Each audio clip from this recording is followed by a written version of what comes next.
Welcome, one and all, to this tavern tale.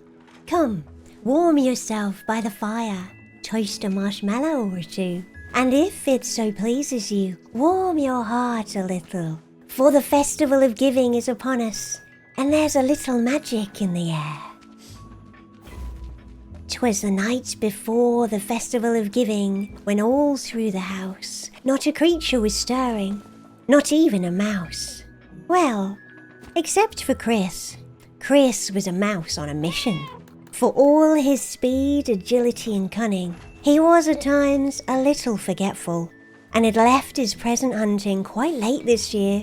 He was still determined to find the perfect gift for his family and set out on a hunt. Braving the rowdy clatter of the dock, he scampered past the ships, round the corner, across the cobbled street, and up the steps to the port's most lively and exclusive tavern, the Headless Kraken. As he entered, Chris relaxed a little. The cosy and convivial atmosphere and the joyful banter suggested that most of the occupants were very much on their way to a merry evening indeed, and one tiny mouse would not be of too much concern. The glow of the fire and the candlelight flickers did much to mask his movements as he searched for his elusive target. Chris Mouse had chosen the Headless Kraken as he knew from their menu they stocked a most rare and exquisite cheese. Aware that any adventures into the kitchen suffered fatal consequences, he bided his time waiting for someone to order the special cheese platter and the chance to strike. Tonight was the night.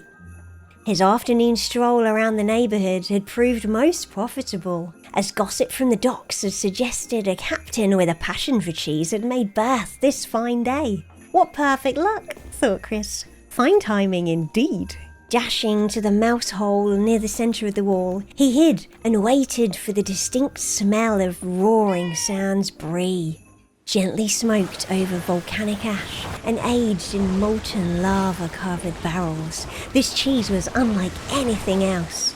A truly once-in-a-lifetime experience that Chris had been lucky enough to have as a pup.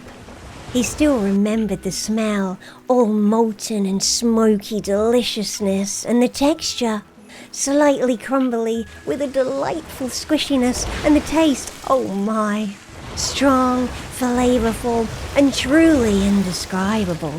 This was why it cost so much.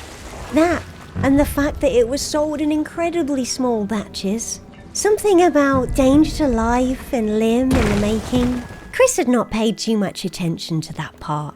He just knew it was rare and he wanted it. Suddenly, the light got very dim, and a big green eye surrounded by ginger fur covered the entrance.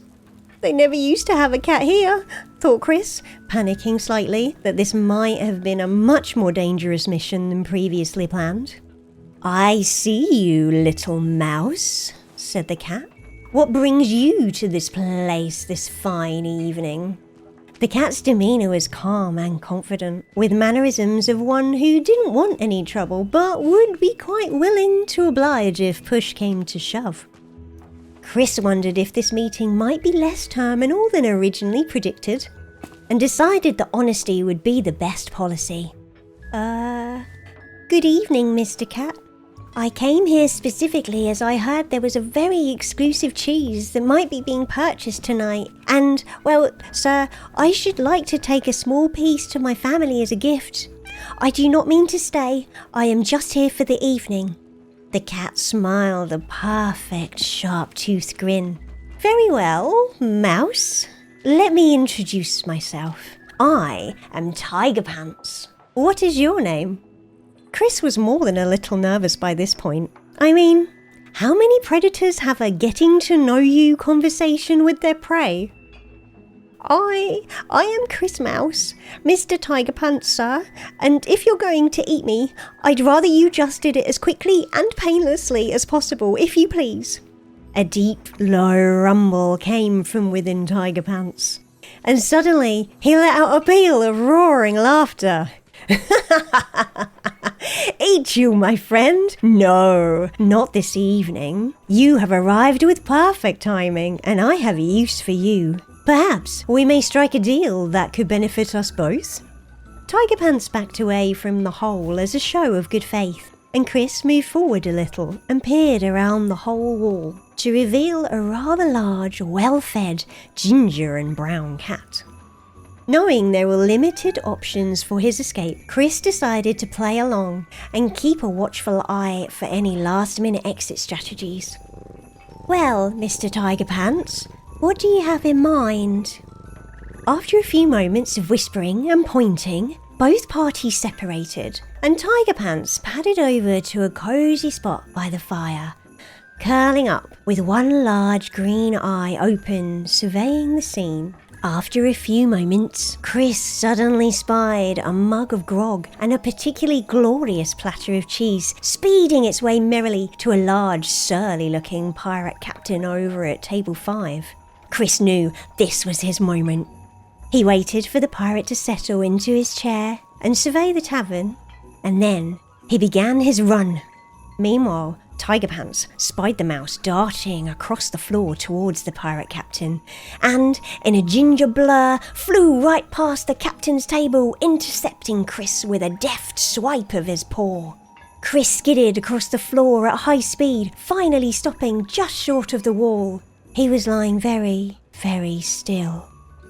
Tigerpants turned to the pirate, winked, and casually strolled back to his cosy spot by the fireplace.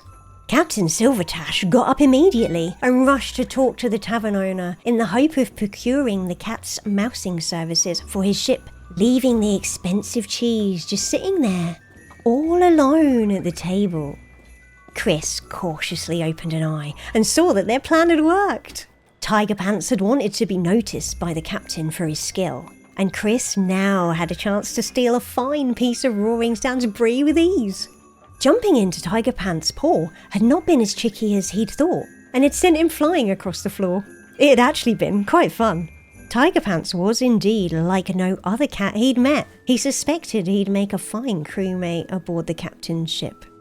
Chris jumped up, scampered over to the table, and grabbed the largest chunk of cheese he could manage, giving the cat a tail waggle goodbye. Tigerpants flicked his fluffy tail in return and closed his big emerald eyes.